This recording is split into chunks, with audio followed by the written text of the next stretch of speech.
ओम नमो भगवते वासुदेवाय। श्रीमद्भागवत महापुराण पहला स्कंद 16वां अध्याय। बैल रूपी धर्म व गाय रूपी पृथ्वी की बातचीत और राजा परीक्षित का वट वृक्ष की ओट से सुनना। सुत जी ने शौनकादिक ऋषिवर से कहा कि उस बैल रूपी धर्म ने गाय रूपी पृथ्वी से पूछा कि तुझको क्या दुख प्राप्त हुआ है जो रोती है। कदाचित तुझे मेरे तीनों पैर टूट जाने का शोक हो तो इसका यह कारण है कि कलयुग में बहुत पापी मनुष्यों ने उत्पन्न होकर अपना धर्म और कर्म छोड़ दिया और शुभ कर्म संसार से उठ गया। कलयुग में लोग यह चाहते हैं कि दामाद से रुपया लेकर अपनी कन्या का विवाह करे और पुत्र का पालन इस विचार से नहीं करते कि वह तरुण होने पर बाप के साथ झगड़ा करेगा। ब्राह्मण लोग वेद पढ़ने से आलस्य करते हैं और शूद्र वेद पुराण पढ़ने की इच्छा रखते हैं। क्षत्रियों ने ब्राह्मणों की रक्षा और सेवा करना छोड़ दिया है। राजा लोग प्रजा से दोनों फसलों का अन्न ले लेते हैं और यदि कुछ लगान फिर बाकी रह जाता तो कहते हैं कि अपना बेटा या बेटी बेच कर दे, अथवा तू इस वास्ते रोती है कि श्याम सुंदर बिहारी जी तेरे ऊपर अपना चरण कमल रखते थे, संसार से बैकुंठ को पधारे और कलयुग में अधर्मी राजा होकर तेरे ऊपर भोग करेंगे। अपने मन का हाल हमसे बतला। ये वचन सुनकर गौ ने कहा, तुम सब बातें जानबूझकर मुझसे क्यों पूछते हो? जिस कारण तुम्हारे 3 पैर तप, क्षमा और दया के टूट गए, केवल एक पांव सत्य का रह गया है, उसी लिए मेरा रोना भी समझो। क्योंकि मनुष्यों का सुख धर्म और दया से है। जब मनुष्य ने धर्म, क्षमा और दया छोड़ दिया तब वह परमेश्वर को नहीं जान सकता और यह बात नहीं जानता कि धर्म करने से ज्ञान होता है। कोई मनुष्य कहते हैं कि मेरा मन संसार से विरक्त नहीं होता, सो बिना ज्ञान प्राप्त हुए संसारी मोह छूटना बहुत कठिन है। मैं चारों वर्णों के मनुष्य और राजा लोगों के लिए शोक करती हूँ कि कलयुग आने से सबको दुख होगा। मेरा अधिक रोना इस वास्ते है कि वृंदावन बिहारी बैकुंठ को पधारे। जब मुरली मनोहर के चरण कमल रखने से शंख चक्र गदा पद्म के आकार मेरे ऊपर बन जाते थे तब मुझे बहुत आनंद होता था। ऐसा कौन जीव जगत में है जिसे श्याम सुंदर के अंतर ध्यान होने से शोक ना हुआ हो? तो 36 गुण श्याम सुंदर में थे, उनका वर्णन तुमसे करती हूँ। सत्य बोलना आचार है, आचार में से रहना, हृदय में धैर्य रखना, क्षमा करना, संसारी माया मोह से विरक्त रहना, जो कुछ परमेश्वर देवे उसमें संतोष रखना, मीठे वचन बोलना, मन और इंद्रियों को वश में रखना, सब छोटे बड़ों को बराबर जानकर किसी का अपमान ना करना, किसी के दुर्वचन कहने से बुरा ना मानना, किसी काम में जल्दी ना करना, सुनी हुई बात याद रखना, अपना कहा हुआ वचन ना भूलना, ज्ञान को स्थिर रखना, मन में वैराग्य रखकर स्त्री और पुत्रों से अधिक मोह ना रखना, धन पाकर किसी से अभिमान की बात ना बोलना, बल अधिक होने से घमंड ना करना, सबसे श्रेष्ठ होना, सब विद्याओं को जानना, दूसरों को दुख देखकर दुखित होना, किसी से ना डरना, जो कोई अपना दुख कहे उसका हाल मन लगाकर सुनना, भूत भविष्य वर्तमान तीनों कालों की बातें जानना, अपने मन का हाल किसी से ना बतलाकर समुद्र के समान गंभीर रहना, धर्म की तरफ से मन नहीं फेरना, धर्म और वेद की रक्षा करना, संसार में ऐसी कीर्ति करना जिसमें सब कोई भला कहे, आंखों में शील रखना, किसी जीव को दुखी ना देना, जो कोई दीन होकर अपना अर्थे कहे उसकी इच्छा पूर्ण करना, परमेश्वर का ध्यान करते रहना, सबसे अधिक बलवान होना, तीनों लोकों में किसी शूरवीर को कुछ ना समझना, साधु ब्राह्मण और महात्मा का आदर करना, परोपकार करना, सो है बल रूपी धर्म। श्याम सुंदर के इन सब गुणों के होने पर भी बैकुंठ होने पर भी कुछ अहंकार नहीं था। 36 गुणों के सिवा और भी बहुत से शुभ कर्म उनमें थे।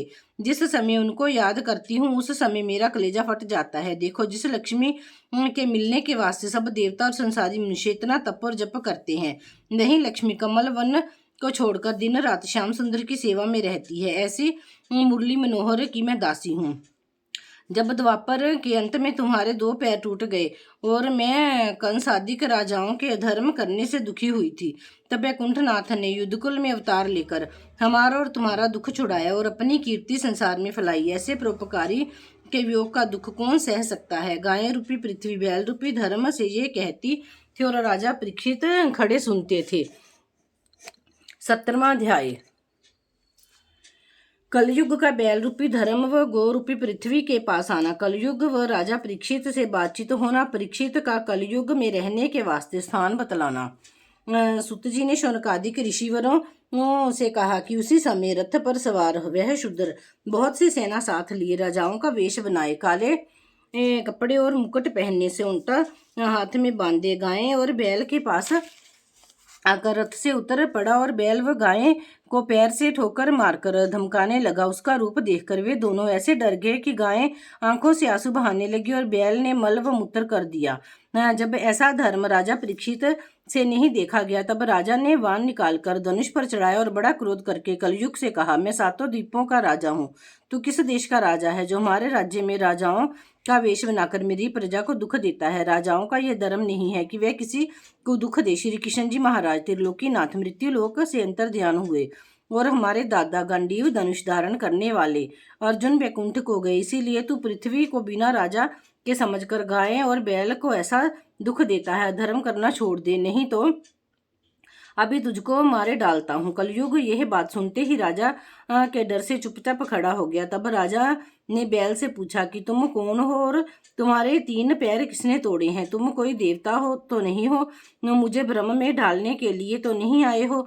हमने अपने राज्य में तुम्हारे बराबर किसी को दुखी नहीं देखा। अब तुम कुछ शोक मत करो, मेरे मिलने से तुम्हारा सब डर छूट गया। तुम्हारा दुख मैं दूर करूंगा। राजा ये वचन बैल से कहकर फिर गाय से बोले, तू मत रो, धर्मी व पापियों को दंड देने वाला मैं तैयार हूँ। राजाओं का यही धर्म है कि चोर और कुकर्मी मनुष्यों को दंड देवे। जिस राजा के देश में प्रजा दुख पावे उसके 4 गुण नष्ट हो जाते हैं। एक तो उसकी कीर्ति नहीं रह जाती, दूसरे आयु आर्ध कम हो जाती है, तीसरी ज्ञान नष्ट हो जाता है, चौथे पर लोक बिगड़ता है। राजाओं को चाहिए कि उनके राज्य में दुखी हो उसका दुख छुड़ा दे करे। इतना धर्म राजा के रखने से फिर कुछ तप व जप करने का प्रयोजन नहीं रहता। इस वास्ते मैं इस शूद्र को मार डालूंगा, ये संसारी जीवों को बहुत दुख देता है। ये बात पृथ्वी से कहकर राजा ने बैल से फिर पूछा, तुम्हारा पैर किसने तोड़ा? जल्दी से मुझे बतलाओ, उसके हाथ हम काट डालेंगे। मैं श्री कृष्ण चंद्र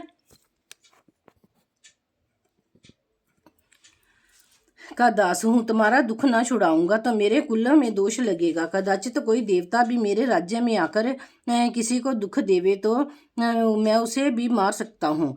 मनुष्य की क्या सामर्थ्य है जो किसी को दुख दे सके? यह बात सुनते ही बैल रूपी धर्म अपना सिर झुकाकर राजा से बोला, पांडवों के वंश में सब राजा इसी तरह धर्मात्मा होते आए हैं, उनके राज्य में किसी ने दुख नहीं पाया। तुम्हारे दादा अर्जुन ऐसे धर्मात्मा और हरि भक्त थे जिनके त्रिलोकीनाथ श्री कृष्ण जी सारथी हुए थे। तुमको यही उचित है कि तुम सदा गरीब व दुखी लोगों का ध्यान रखा करो। मैं वेद शास्त्र का वचन से लाचार हूँ, यह नहीं जान सकता कि मुझको किसने दुख दिया, इसीलिए मैं किसका नाम बतलाऊं। किसका नाम बतलाऊंगा उसका तुम संकोच करोगे। अपने प्रारब्ध का फल भोगता हूँ। ये बात जगत में प्रकट है कि सब कोई अपने अपने अधर्म के बदले दुख पाते हैं। किसी को अपने मन के संकल्प विकल्प से दुख होता है। कोई कहते हैं कि सब मनुष्य दुख व सुख परमेश्वर की इच्छा से भोगते हैं, पर इस बात का विचार करना चाहिए कि परम परमेश्वर को जिनकी इच्छा से सब जीव उत्पन्न होते हैं क्या प्रयोजन है जो किसी को दुख देवे। नारायण जी को इस बात का दोष लगाना उचित नहीं है कि कोई कहते हैं कि मनुष्य धर्म करने से दंड पाता है, सो धर्म करने से भी मनुष्य को कुछ वश नहीं रहता, क्योंकि मनुष्य की इच्छा पूर्वक सब बातें नहीं होती। कोई कहते हैं कि दुख शत्रु से पहुंचता है, मित्र किसी को कुछ दुख नहीं देता, इसीलिए शत्रु का उत्पन्न करना भी अपने अधीन समझना चाहिए, क्योंकि जब तक मनुष्य माता के पेट में रहता है तब तक कोई उसका शत्रु नहीं होता। जब मनुष्य उत्पन्न होकर सियाना होता है तब लोगों से विरोध करके अपना शत्रु आप खड़ा करता है। इस कारण मैं किसी का नाम नहीं बतला सकता कि किसने हमको दुख दिया है, तुम अपनी बुद्धि से जान लो। जब परीक्षित ने ये सब ज्ञान बल रूपी धर्म से सुनकर श्री कृष्ण जी के चरणों का ध्यान किया, तब उनको अंतकरण की शुद्धता से मालूम हुआ कि यह बैल रूपी धर्म है, गाय रूपी पृथ्वी है और शुद्ध रूपी राजा कलयुग है। इसी शुद्र ने धर्म के पैर तोड़े हैं और पृथ्वी को दुख दिया है। इस पृथ्वी के मालिक परमेश्वर थे, सो परम धाम को गए। इसी कारण पृथ्वी चिंता करती है। पापी का नाम लेने से पाप व धर्मात्मा का नाम लेने से पुण्य होता है। इसी वास्ते बैल रूपी धर्म ने कलयुग को पापी समझकर उसका नाम नहीं बतलाया। पहले धर्म के चारों पैर तप, सत्य, शौच और दया स्थिर थे। कलयुग में अधिक पाप होने से धर्म के 3 पैर टूट गए। धर्म के 3 पैर तप, सोच और दया से टूट जाने से मनुष्य में अहंकार परिस्त्री गमन और मदिरापान हो गया है। धर्म का केवल एक पैर सत्य रह गया है, उसको भी यह कलयुग तोड़ना चाहता है। राजा ने मन में ये बात विचार कर बैल और गाय को धैर्य दिया और बड़े क्रोध से तलवार निकालकर कलयुग को मारने दौड़े। जब कलयुग ने देखा कि यह धर्मात्मा राजा क्रोध से भरा हुआ मुझे मारना चाहता है और मैं ऐसी सामर्थ्य नहीं रखता जो इसके साथ लड़ सकूं, ये विचार कर कलयुग राजा के चरणों पर गिर पड़ा और अपने प्राण बचाने के वास्ते विनती करने लगा। तब राजा ने अपने धर्म व दया से तलवार ना चलाकर कहा, हे कलयुग, जहाँ तक राजा युधिष्ठिर और हमारे दादा अर्जुन का राज्य था वहां तक तुझे ना रहना चाहिए। तू धर्म करने वाला पापियों का साथी है। जिस राजा के देश में रहेगा उस राजा का मन अधर्म करने में लगेगा। तुझमें लालच, अहंकार, झूठ, कपट, झगड़ा, काम और मोह भरा हुआ है। इसीलिए भरतखंड में जहाँ तक हमारा राज्य है और सब लोग अपने धर्म व कर्म से हैं, मत रहो। इस भरतखंड में मनुष्य तप, यज्ञ, दान, धर्म, व्रत और परमेश्वर की पूजा करने से अनेक प्रकार के सुख पाकर मुक्त पदवी पर पहुंचते हैं। उनको कभी दुख नहीं होता। ऐसी जगह तू रहकर विघ्न करेगा और तेरे रहने से पाप अधिक होगा। मेरा कहना मान, नहीं तो तेरा प्राण बचाना दुर्लभ है। कलयुग ने हाथ जोड़कर गिड़गिड़ाकर राजा से विनय किया, महाराज, आप धर्मात्मा और न्याय करने वाले हैं, मेरी प्रार्थना सुनिए। ब्रह्मा जी ने सतयुग, त्रेता, द्वापर और कलयुग 4 युगों को बनाकर उनकी अवधि निश्चित कर दी है। सतयुग, त्रेता और द्वापर तीनों युग अपना अपना राज्य भोग चुके हैं। मैं कलयुग हूँ, अब मेरे भोग करने का समय आया। मुझे आप आज्ञा देते हैं कि मैं आपके राज्य में ना रहूं। आपका राज्य तो 7 द्वीपों में है, फिर मैं कहाँ जाकर रहूं। ब्रह्मा जी ने 4 युग की जो अवधि निश्चित की है वह किसी तरह मिट नहीं सकती। हे पृथ्वीनाथ, आप मेरे अवगुणों की तरफ देखते हैं किंतु गुणों की तरफ ध्यान नहीं देते। मुझ में एक बड़ा गुण है, वह आपसे कहता हूँ। सतयुग में जिस राज्य में एक मनुष्य पाप करता था उस राज्य भर के मनुष्य दंड पाते थे। त्रेता में एक मनुष्य के अपराध करने से गांव भर दंड पाता था। द्वापर में धर्म करने से परिवार भर के दंड मिलता था। किंतु कलयुग में जो मनुष्य जिस अंग से पाप करता है मैं उसको पकड़कर उसी अंग को दंड देता हूँ। दूसरे युग में मानसी पाप करने से मनुष्य को दंड मिलता था, किंतु कलयुग में मानसी पाप नहीं होते पर मानसी पुण्य का फल मिलता है। जब यह बात सुनकर राजा परीक्षित को दया नहीं आई, तब फिर कलयुग बोला कि हे पृथ्वीनाथ, मुझ में एक गुण और बहुत बड़ा है। सतयुग में जो कोई परलोक बनाने के वास्ते 10,000 वर्ष तक तप करता था तब उसकी इच्छा पूर्ण होती थी। त्रेता युग में जब मनुष्य बहुत द्रव्य लगाकर हजारों वर्षों तक यज्ञ करते थे तब उनका अर्थ सिद्ध होता था। द्वापर में 100 वर्ष तक नारायण जी की पूजा व ध्यान करने से मनोकामना मिलती थी। मेरे राज्य में जो कोई एक क्षण भी श्याम सुंदर का ध्यान सच्चे मन से करे, उनका नाम लेकर कानों से उनकी लीला व कथा सुने, वह अपने अर्थ को पहुंचकर अनेक जन्म के पाप से छूट जाता है। उसका यह गुण सुनकर राजा परीक्षित बहुत प्रसन्न हुए।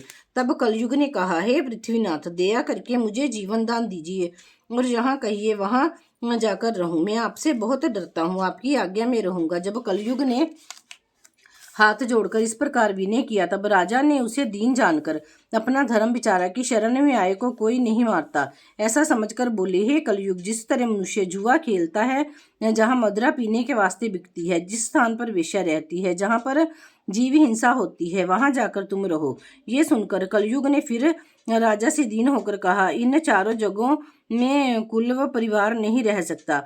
तब राजा ने दयालु होकर कहा, जिस सूम मनुष्य के पास द्रव्य व सोना हो और वह उसमें से दान व धर्म ना करे, वहां भी तुम जाकर बसो। इन 5 जगहों के सिवाय यदि और कहीं प्रवेश करेगा तो हम तुझे मार डालेंगे। कलयुग ने राजा को धर्मात्मा व बलवान देखकर उनका वचन मानकर मन में कहा, जब राजा का चित्त धर्म की तरफ से फिरेगा तब हम अवसर पाकर अपना अर्थ निकाल लेंगे। ये बात विचार कर कलयुग राजा से विदा हुआ और उन्हीं 5 जगहों में जहाँ राजा ने बतलाया था रहने लगा। इतनी कथा सुनाकर सूत जी ने शौनकादिक ऋषियों से कहा कि जो कोई अपना भला चाहे वह इन 5 बातों से किनारा रखे। राजा को ये बातें कभी नहीं करनी चाहिए क्योंकि राजा के अधीन सब प्रजा रहती है। जब कलयुग के जाने के उपरांत राजा परीक्षित उस बैल के टूटे हुए तीनों पैर अपने धर्म से अच्छे कर दिए और गाय को धैर्य दिया, तब वह बैल अपना धर्म रूप व गाय पृथ्वी रूप होकर अपने अपने स्थान पर चले गए।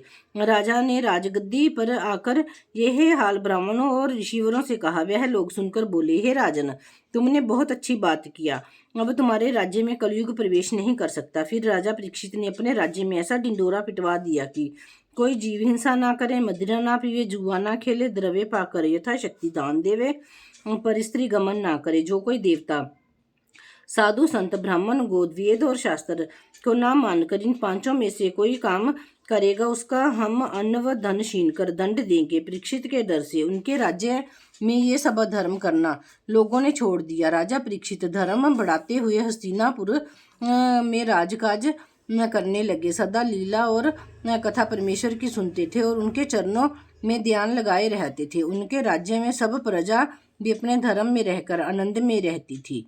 बोलो श्री कृष्ण भगवान की जय। श्रीमद् भागवत महापुराण की जय।